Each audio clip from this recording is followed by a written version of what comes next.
giving them until tomorrow, in fact. 2 days, 48 hours. Kasi kung tinatago nila yan, within 48 hours, sila kailangan isurrender na nila yan sa ICC. Nahuli nila yan, idediretso nila yan sa dahig. Naku po mga kaibigan, kalalabas pa lang hong napakainit, very controversial na balita. Aba, Senador Bato, totoong nahuli pala, itinatago lang. Yan ho ang biglang natuklasan. Alright, welcome back to my YouTube channel. I'm Andes Vlog. Mga kaibigan, hindi po ito fake news.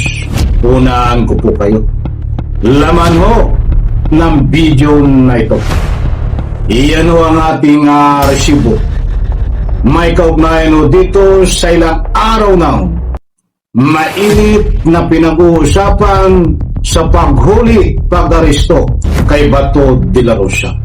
Ayon ho sa video na ito, ipi-play ko po sa inyo. May nanghudas kay Bato, kaya ho siya ay na-aresto. At itinago lang mga kaibigan para hindi pagkaguluhan at nilihim at nang sa ganon mapayapa na madala biyaheng kulungan diyan ho sa dahig Netherlands. Kaibigan, isang like sa video na ito kung nagustuhan niyo po, palambing ako. Please subscribe my YouTube channel.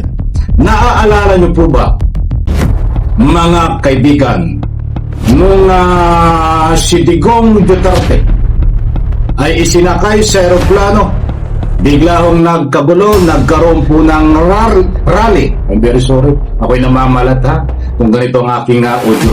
Bigla hong nagkaroon ng rally noon. Yan ho ang lumalabas ngayon sa mainit na usapin, kaya itinago si Bato de la Rosa. Hindi pinaalam sa mga didilis, but mayroon hong nakakailam na ilang opisyal. Mga kaibigan, Bato de la Rosa, muli kong inuulit, laman ho ng video na ito, ibabahagi ko po sa inyo. Nahuli na daw, itinago lang, mga kaibigan. Naku po, kapit, mga mahal kong taga-subaybay, huwag nyo pong kaligtaan, panoorin ito. Naku po, magugulat kayo.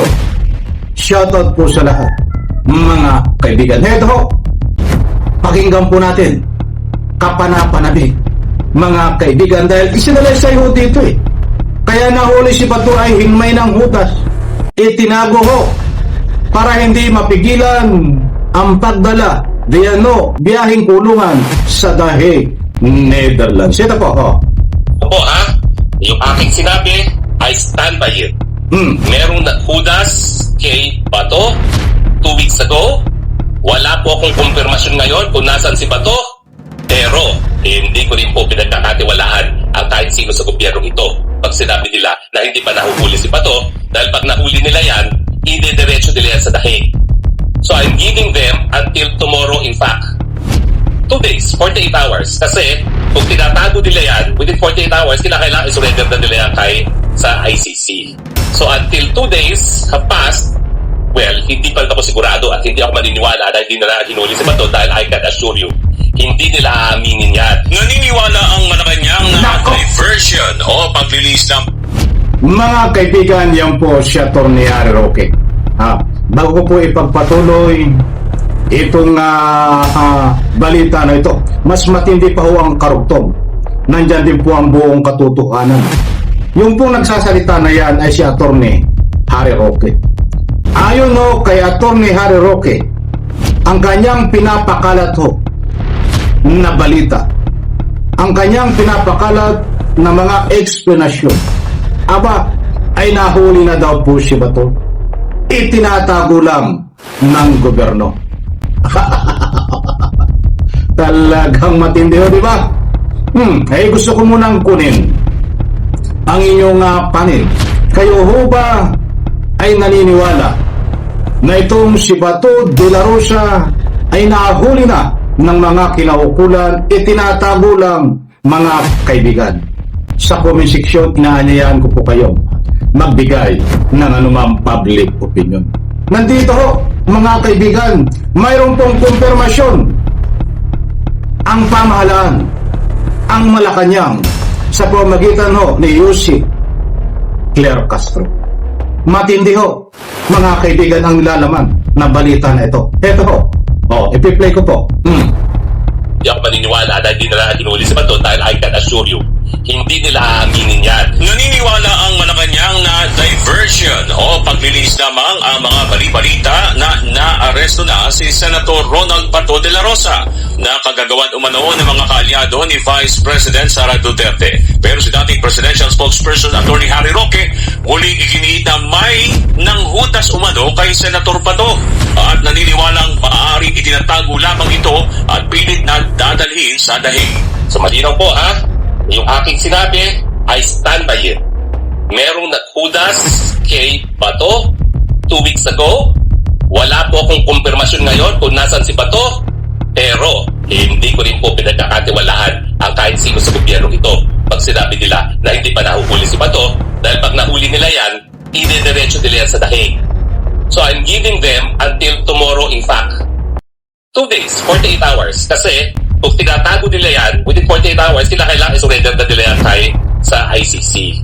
So until 2 days have passed, well, hindi pa ako sigurado at hindi ako paniniwala na hindi nila hinuli si Bato dahil I can assure you, hindi nila aaminin yan. Naniniwala ang Malacanang na divert. Dumali na naman itong akla na ito. Yan po si Atty. Harry Roque, mga kaibigan, nagpapakalat ng anumang fake news. Ako, mga kaibigan, ako po ay magbibigay dito based on my own perception. Kung ako po ang tatanungin, hindi pa nga nahuhuli si Bato. Bakit pinapakalat ho ng kampo ni Sayad Lustay na nahuli na si Bato at itinatago ho ng gobyerno? Bakit ito pinapakalat nila? According nga po kay Atty. Claire Castro, ang sabi niya ay isang diversionary tactics. Ako po ay naniniwala na ito isang diversionary tactics din. Taktika, attack Duterte na kabulukan, mga kaibigan. Ganyan ho ang mga Duterte. Ganyan ho ang tatak Sayad Lustay, tatak Duterte.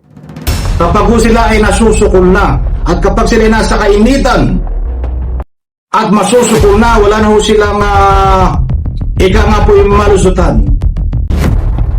Probe na ho yan ng mga nakaraan ng mga galawan ng mga Duterte. Kapag ho sila ay nasusukol na, nakukorner na, gagawa po ng taktika, strategy na mainit na balita na fake news para pag-usapan. Kung mawaalala nyo po sa impeachment, napakalakas ng ebidensya tungkol sa mga bank account. Buong isang araw at kahapon, ang isiniwalat, inilabas, talagang dinurog ang pagkatao ni Sara Sayad Lustay sa pamagitan ng matitibay na ebidensya. Corner na ho. Talagang pinatunayan na scammer at nagnakaw itong si Sayad Lustay. Ayon ho sa mga abogado na nag-uusip. Na-corner na ho. Sabay pinaputok ko ang usapin na mainit na usapin na nahuli na si Bato. Nagpakalat po sila ng fake news, tactical strategy para mabawasan ng init na pag-usapan ang tungkol dito sa impeachment na bank account na kalaki po ay pagnanakaw at pag-scam sa taong bayan, ayon mo sa mga nag-uusip. Alam ko, mga kaibigan, nakuha nyo ang gusto kong punto. Hindi ko po kayo binibiktima ng anumang fake news dito. Hinahatid ko lang mo itong mainit na usapin ng mga anggulo. Datapwat, ang sabi ko nga, nahuli na pala si Bato. Itinatago lang ho ng pamahalaan. Ayon ho kay Atty. Roqueta, yan ho ay pawang fake news. Yan po ang katotohanan, mga kaibigan. Fake news. But anyway, abangan po natin muli ang parto nito. Medyo kinulang tayo sa oras. Isang like, isang share sa video na ito. Salamat po.